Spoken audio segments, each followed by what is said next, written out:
Shouts out to Bill Belichick for that. I do want to go on to the next subject, which I am. This is interesting.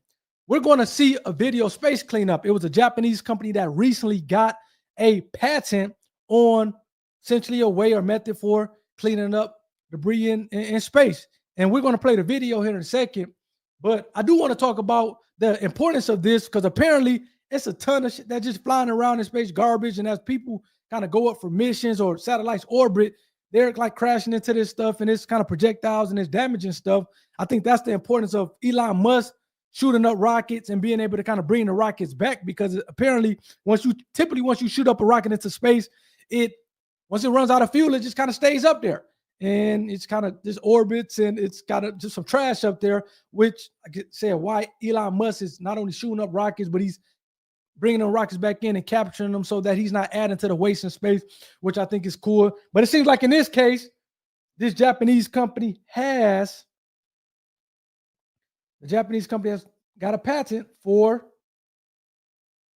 this kind of space cleanup. So I do want to kind of play the video here really quickly. Let's go here. Just kind of see what they're talking about. Let me make sure I got it on the right speed. Okay, let's go. Space. Vast, infinite, but not as empty as you might think. The Earth's orbit now flooded with man-made trash, threatening space missions, critical... Hey, man, that's crazy. Look at all this trash that apparently they said it's like 1 million pounds of trash in space. Look at all this trash that's in space. Threatening space missions, critical satellites, and even life on Earth. One solution, futuristic robots designed to go into space and... And that's not the one that I was talking about. Let me get to the right one. I'm not sure why I had both of those queued up. Okay, here we go. This is it. That's the founder or at least the CEO of the Japanese company. Make sure the speed is on. Let's go. Device known as active debris removal, or ADR. It's designed to latch onto defunct satellites and drag them towards Earth's atmosphere for a fiery disposal. But this isn't an easy task. Astroscale is looking at how to refuel satellites while they're still in space.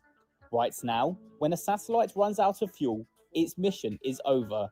Shave says the company hopes to have an ADR craft in orbit within the next couple of years. We're looking at getting to orbit with this spacecraft towards the end of 2026 and into 2027. So that's the sort of time frame that we are looking at doing this type of debris removal or refueling type technology. So it looks like he's either trying to refuel the satellites that are in space or bring them back to orbit. And it seems like a part of bringing them back to orbit with this kind of apparatus, so to speak, is they kind of push the debris or the satellite into space such that it either burns up, which is crazy to think about, or it kind of makes it through the atmosphere and just kind of falls as waste into the actual water. I think that's pretty much the end of the video. And so that's pretty much the end of the video. So, man, shouts out to the Japanese company. And it's almost like a arms race, similar to like AI, but it's like a space race. An arms race for AI, but it's also an arms race for kind of space and kind of being able to add value in that vein. So shouts out to that, man. Let me see if I want to kind of tackle the video here. I mean, not the video, but it was an article that I think was associated with this. Let me see. I'll read this here really quickly. I do want to go through this article here. Here we go. So space junk cleanup technology that could shepherd debris into atmosphere gets its patent. So the Japanese space sustainability company Astroscale has unveiled a patent for what it describes as a new method for space debris removal. Astroscale has developed a distributed, reusable system that aims to be more cost-effective and agile than traditional approaches to active debris removal, ADR. The system is described pretty much a U.S. patent for its method and system for multi-object space debris removal. The new method involves a single surfacing spacecraft docking with multiple large space debris objects such as defunct satellites and spent rocket stages and transforming them into a separate vehicle dubbed as Shepard for controlled re-entry into Earth's atmosphere away from the populated area. So again, it's pushing this debris into space atmosphere away from all the homes and pretty much into the water. This not only makes debris removal more cost-effective and scalable, but also reduces the risk of debris surviving re-entry and threatening people or infrastructure on the ground. Definitely don't want to hit people or infrastructures. You'll be looking at a lawsuit at that point. So this patent innovation offers a sustainable and cost-effective distributed architecture approach to active debris removal, allowing for scalable, repeatable ADR operations and control re-entry of multiple debris objects.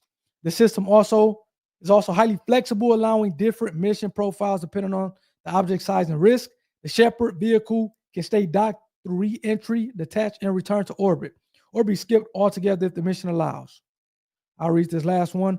Our distributed architect solves a key challenge in orbital debris removal by enabling the deorbit and re-entry of multiple large debris objects, sustainability and economically. Pretty much, man, you talk about sustainability and being economically feasible, and people are jumping all on it. So, man, shout out to the Japanese company. Hey, you got to love innovation. It seems like this has come something different from what Elon Musk is doing. Elon Musk is kind of sending rockets up there and kind of landing them back. Seems like in this case, they're sending up this apparatus or machine or robot, so to speak, that's kind of pushing the debris back into the Earth atmosphere. So shouts out to Astroscale for that. And we're going to go to the last subject of the day, which is crazy bull versus crazy cow.